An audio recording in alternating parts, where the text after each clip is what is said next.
winning that kind of really took a load off our shoulders because there was pressure that whole time. And then once we got in, it was, a lot of people were like, Cart should probably go because he won the gold in 96. He's, I mean, come on, he's Cart. He won 84, 88 indoor, 96 on the beach. Oh, yeah. And so, a lot of people like, they're playing better. And so that kind of put probably a chip on our shoulder. Like you want, it's always, how it is when you're playing with something to prove. Yeah. And people doubt you and you don't have a shot and, I remember even going down to the Olympics, people are like, take a lot of pictures, have fun, you know what I mean? And you're like, I see what you're saying, you know what I mean? Yeah. And so we went down there and we really enjoyed it.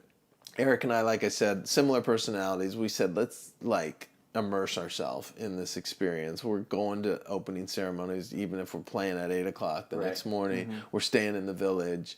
We're going to just take it all in. Yeah. And we stayed in the village. It was awesome. Sydney was prepared so far in advance. They were just so fired up to have it, and so many people, volunteers driving you around that had saved up their 2 weeks vacation to volunteer that year. Like they were just so into it, and the hospitality. Yeah, it was just so awesome, just for the chance to drive athletes around. Yeah. And there was just a ton of volunteers, and the village was about 40 minutes away from the venue, but we really used that 40 minutes driving on the bus or whatever to kind of get in the right mindset. Totally, yeah. So we used it really to our advantage rather than if you're right there sometimes and you're not gonna have a quiet second. Yeah, you jump onto you get on the beach, you start the routine and everything starts rolling. So I think we used that time to our advantage, and Bondi Beach was just incredible. Like historic beach. That's where the lifeguard was created, I'm told, and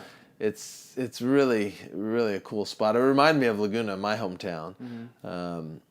But that was an incredible experience, and we stayed as long as we could. And once we won, we were kind of advised to get back and do as much media and really enjoy it because there's so many successful American athletes.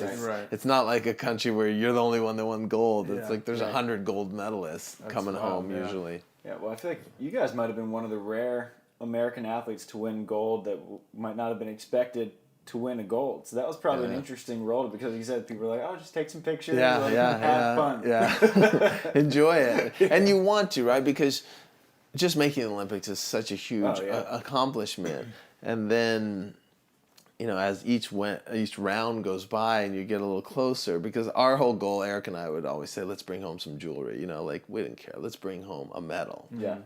Bronze, silver, gold. Everyone, you want to win gold, but it's, if you can focus one point at a time and one match at a time, and I think that's what we were able to do. And it's kind of cliche, you hear it a lot, but to actually do it where you're like, next point. Right. And if you watch, and I don't know if you've ever seen the winning point where Eric stuffs the ball and he turns around and he tackles me basically, I'm almost in shock because I'm so locked in to we got another point. We got to surf. Wait, let me check the scoreboard. Yeah, and I think we won, but you sure? Yeah, so like I said, you talk about it a lot, and I think that was the one time really I definitely during my career I was so locked in at this next year. We weren't looking at the bracket who do we play if we win. There was no if. It was like, all right, here's the team.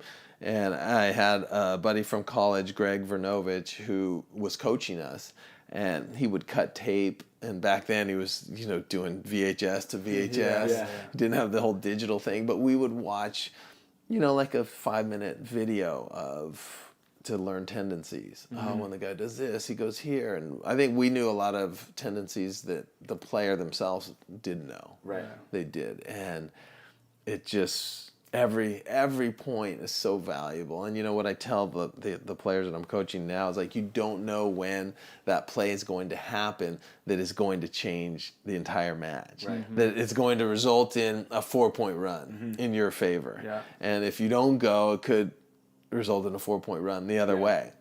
And so that's what you just got to bust your ass on every play. Yeah. And good things happen. Yeah. Right.